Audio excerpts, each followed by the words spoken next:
Hi, and welcome to Watch It Played's Table Talk. My name is Rodney Smith, and in this series, I share my initial thoughts on a board gaming related topic and then invite you to respond in the comments below, which I'll compile into a follow-up Table Talkback episode. And that way, we can all participate in the conversation.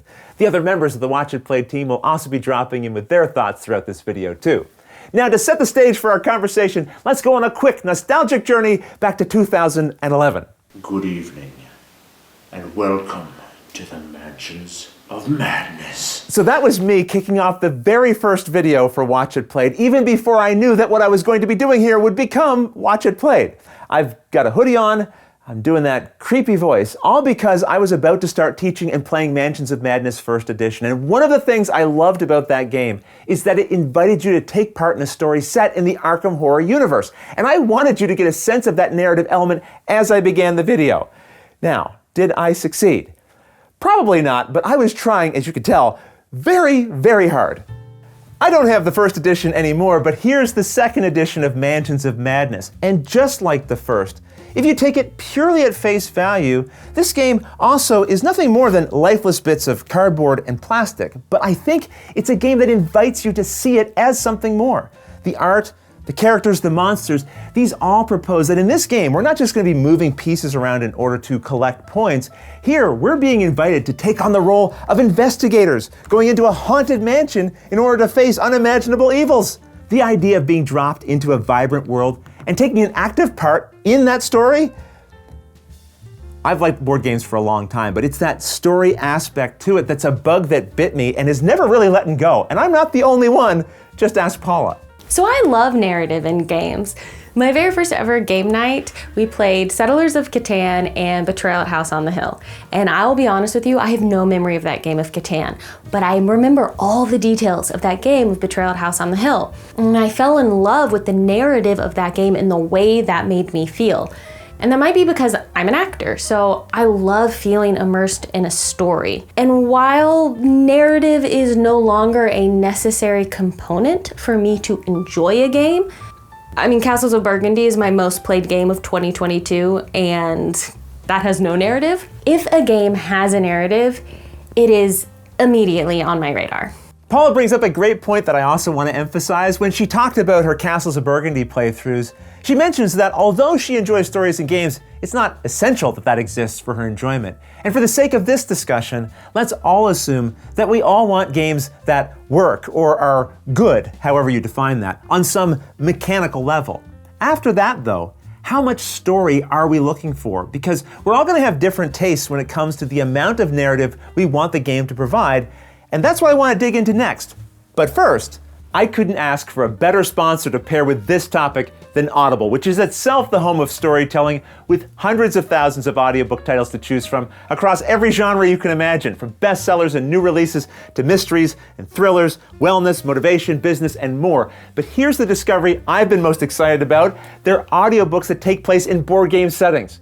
I've been listening to Secrets in Scarlet, a fiction novel set in the Arkham Horror universe, and like the game, it takes you around the globe detailing several pulp horror adventures. It's actually 9 stories in one, and each has been wonderfully written and engagingly narrated, which has been great because I don't get as much time to read books as I'd like, unless it's a rule book. But with the Audible app, I've got my audiobooks with me all the time, and I can pick up where I left off while I'm driving or doing chores around the house. It just suits me perfectly, and now when I play the game this novel is set in, I'm going to have a fuller, brighter, and more terrifying appreciation of it. And there are several other audiobooks in our board game universes like Warhammer, Battletech, Dungeons & Dragons, Magic the Gathering, and the best part is you don't have to take my word for it. As a new member, you can try Audible for free for 30 days, and during that time you can pick any one title to download and keep forever, even if you decide to cancel the membership later. And if you're a Prime member, you can pick up 2 titles for free. Either way, you're not locked in. There is no commitment. Pick a title for free by visiting audible.com/watchit or text WATCHIT to 500-500 to try Audible free for 30 days. You'll also find those links and further details in the description of this video to help you decide if Audible is a good fit for you. And speaking of a good fit, let's talk about the ways a game will try to fit a story into its experience, and oftentimes it starts right on the cover of the box itself. I see a scene of action like this, and my mind is already spinning with possibilities. Will I end up playing as one of these characters? Will I be made to feel the same sense of urgency and heroism? And what the heck is this tentacled thing here? And why is this old man clutching a book at a time like this? I want to know what's in that book. Even though I knew I was going to be showing you this cover right now, I'm still getting excited talking about it. And I guess that's because this does represent to me the potential that I'll get to play as one of these characters, be a part of this story, and that really draws me in. Now, here's another cover. Perfectly lovely, great game inside of here. But I don't feel it's inviting me to be part of a story. But that's also what's interesting, because this cover might draw you way more in than this one does. And if so, I'm curious, is that because as a piece of art, you just like this one better? Or maybe you aren't looking for a cover to suggest that the game is inviting you to be part of a story. Or maybe this cover does call out to you with a story. Who is this bird? Where's it flying off to? What's going on? It's cute little bird brain. I mean, I suppose this cover could invoke some kind of a story, but I don't think that's what it's trying to do. On the other hand, whether a game is trying to tell a story or not, sometimes you just might want that story so badly, you go the extra mile, just like Chaz did. I love storytelling in board games. It's one of the fundamental elements of the hobby that I enjoy perhaps most. In fact, I have been known to take a game that already weaves together narrative elements, like one of my current favorites, Nemesis here, which is essentially a board game based on the movie Alien. But last time I played Nemesis, I actually added additional custom homemade storytelling elements into it. I included additional characters for the players to meet and interact with. There were puzzles and mysteries and RPG elements for the players to solve that I incorporated into it. And I even kind of wrote a short narrative that had a beginning, a middle, and an end for the players to resolve. And as a result, that enhanced storytelling experience just left me wanting to do it again. I have to say, I do want to try Nemesis Chaz Edition someday. But while he's going the extra mile to add even more story to games, let's go back to one of the earliest ways that I can remember encountering story elements in hobby games, and that's through flavor text. That's the little bits of text, usually in italics, that's meant to give a bit more personality to a card or component. For example, this isn't just any old magnifying glass. We're told this is a lens into a world unseen, which may reveal things we wish it hadn't. I imagine many players just ignore the flavor text entirely. After all, it's not essential that you read it to win the game.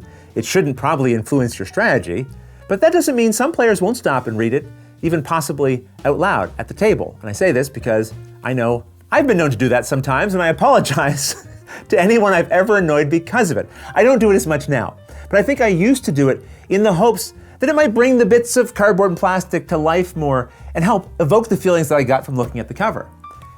Did it do that?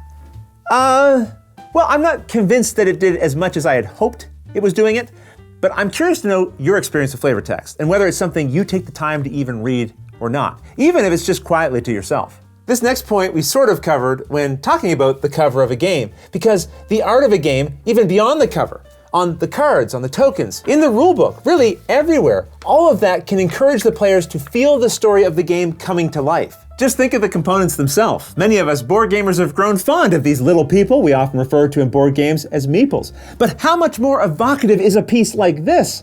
I'm no longer represented by a squat little human-like lump of wood. Look at this! I'm now a colorful ranger on a trusty steed. When I get a character card to go with my player piece that looks like this, I can't help but think about who this character is and what motivates them.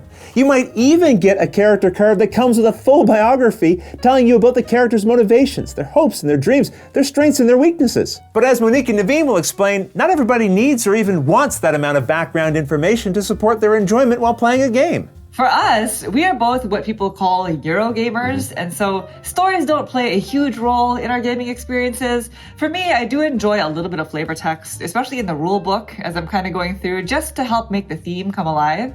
And I notice that it also helps me remember how to do certain things in the game if I know thematically why I'm doing them, right? Yeah, for me, stories in gaming, especially when there's long text, it doesn't really do too much for me. I like the cubes, the mechanisms, and a nice drab board. Yeah. But the history of a time period or something like that could bring out some of that theme as to why exactly I'm being a merchant doing this and that. So technically, stories do have an effect on me, just not in the way that you would, I guess, traditionally think about it. As long as there's no long text. That's right. So while some people might enjoy the story elements, for others, they just kind of get in the way, or they're an unnecessary distraction unless they're serving a specific purpose. And if we're being honest, oftentimes the story has little impact on the gameplay itself. What I mean is, a card might tell me that this character never strays from a fight, but that doesn't mean when I'm playing, I have to go charging into every fight.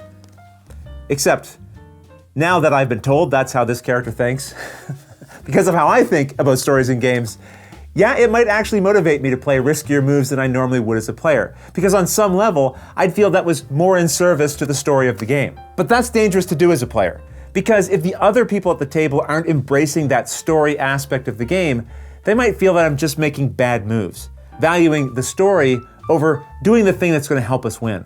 So I think, as much as I'm drawn to embodying those character moments, I've learned to rein it in if the other players aren't really on the same page, because that's not going to be fun for them, having this unpredictable player at the table taking risks out of a sense of duty to some story that's coming to life in just my head. I've been talking quite a bit about how different aspects of a game can introduce story elements into it, but sometimes there's full paragraphs of story to read in a game, or in an app that comes with the game. Other times, like in this Robin Hood game, there's an actual book, and you advance through this with several story moments you're actively a part of while playing. This is another area where players may be divided, because some will find these moments of written narrative as something that brings more substance and story to the game, giving it more depth and detail, while others will just see it as an interruption to the flow of play.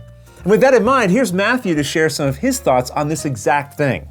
I can't say I love narrative in board games. Perhaps unfairly, I've always said that anything that's more than a paragraph to read, that's not rules, is too much and just shouldn't be in a game. Not to say that there aren't games with narrative that I haven't enjoyed. The Adventures of Robin Hood, I really like that game. But looking around my room, I'm struggling to find any other examples. But I love games that tell a story, that we can create a story. War games where you can relive a story, and knowing what happened, knowing the narrative is important there. But I am much more of a fan of the stories we create ourselves while we play. But when it comes to board games, I'm certainly willing to be proved wrong. I've just never cared for long bouts of narrative.